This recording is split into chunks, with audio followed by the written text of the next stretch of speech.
Hey there, welcome back. This is our fourth lesson on designing a HTML page from the very beginning, from scratch. And you'll remember we went through some of our basic elements here, and today we're going to do something a bit more interesting, and that is talk about images. Because images are a big part of the internet and have been for a long time, and they make a page look much more interesting. So to do that, what I'm first going to talk about is directories. And that's an important concept to understand in order to be able to find the images that we're looking for. So for right now, here was our index file on the desktop. I'm going to right click here, make a new folder. I'll call it web page for now. And I'll move our index.html file inside of there. And you can create a folder however you decide to create a folder, whether it be on a Mac or PC. I'm going to double click on that folder and then open up this in Notepad.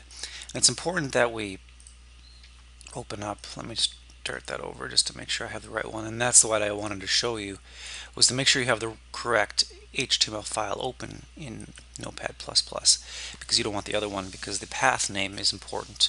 We want to make sure that it's inside the web page folder. And then the other thing I want to do as well is I got an image for us to put in there, and I'm going to put that also in the folder, so it's right next to our HTML file. So for an image, all we need to do, and I'm going to replace this paragraph tag we were working before, is type the image tag, and that's it there, img. There's no need for a closing image tag like that, so that is incorrect, so let's take that away. That is all you need, the img. And there are two required attributes, and they're the most important ones, of course, and one being source. That's src, and that's written out as src equals, in two quotation, open close quotation marks. And inside those you're going to put the path to the image. So this is where it's important to know where that image is, and we know that this one is right next to our HTML file. And you can see it's kitty-cat.jpg, that's a JPEG, and I just downloaded that off the web for now for testing. And in later lessons I'll show you a little bit more about how to create images. But we have to make sure that the word is spelled exactly as it is. So what I'm going to do is save that and go back to our folder and open this HTML file back up in Chrome, and now we have our image here. And to talk a little bit more about directories and such, I'm going to give an example here with a new folder which I'm going to title Images. And I'm going to move this kitty cat JPEG into the Images folder. And so now it is no longer alongside the index file. And if we go back to our web page opened up locally here in our browser and refresh, this is a broken link. It's no longer where we said it was. So what we need to do is go update where it is. And how we do that is by typing the name of the folder we created, images, and a slash. A slash designates the change of a folder or what's inside of it. So inside the images folder and slash and the name of the image. So let's save that again, go back to our web page and refresh, and that should show back up in there. And one more thing I want to show you too is what these are called are absolute or relative positioning. I'm sorry, there's relative and absolute, and these are relative, being that this path, these are called paths to different directories. These paths are relative to the HTML document. So if we move everything together, we have to, when we move these files, they all have to stay in their relative position to each other. That is, in this case, this kitty cat image has to remain in the images folder wherever we go. But I do want to show you, while we're talking about this, absolute paths. And those are, here's an absolute path of an image on the internet. This one's at this WordPress.com site here. So I'm just going to copy that URL, go back to our HTML document, select everything that's inside the quotes, and paste that in there. So what that is absolute positioning. I'm sorry, absolute directory path. And I'm going to save that, and what will have happen when we go back to our browser and our web page is that image will show in there. An absolute being that it has a absolute place on the web that this is pointing to. Now this is pointing to somebody else's file. It's using WordPress's bandwidth, so it's not very ethical to point to other people's images, especially if you're not giving them credit or anything like that. So we're going to want to take that away. So I'm going to resort back to this our local file here, and you want to use your own images, of course, not take one off the internet for that. So that's absolute and relative paths. And another thing I want to talk about is navigating directories. There's a command, a dot and a slash you can put before the image, and that means, this dot means the current directory you're in, and that's a safe way just to guarantee that you're saying, okay, start where I am now, then go into the images folder, and then find the kitty cat image. Later on we'll be doing things that use dot dot slash, and that means go back a folder.